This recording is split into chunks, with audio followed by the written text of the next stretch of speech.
మన అమ్మగారి ఇంట్లో ఎక్కువ మనల్ని ఇంటికి రమ్మని పిలిచేది మన కన్న తల్లే.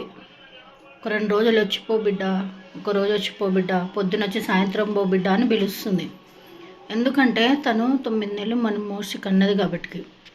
అదే కన్న తండ్రి మనని ఎప్పుడు రా బిడ్డ అని పిలవడు, తోడబుట్టిన వాళ్ళు పిలవరు, ఎవ్వరు పిలవరు.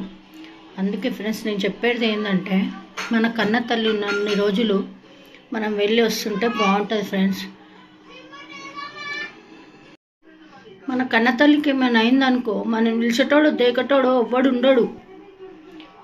అర్థమవుతుందా ఫ్రెండ్స్? మనం పిలిచేటోళ్ళు దేకటోళ్ళు ఎవరు ఉండరు. అప్పుడు కన్న తల్లి విలువ బాగా తెలుస్తుంది ఫ్రెండ్స్. అందుకే చెప్తున్నా నేను. ఇలా చెప్తున్నానని మీరు ఏం అనుకోకండి. కన్న తల్లి ఉన్నప్పుడు పోయి చూసినాండి ఫ్రెండ్స్, కలుస్తుండండి, మాట్లాడుతుండండి. మన కన్న తల్లిదండ్రులే మనకు అన్నిటికంటే ఎక్కువ. అంతే ఫ్రెండ్స్ నేను చెప్పాలనుకున్నది. బాయ్.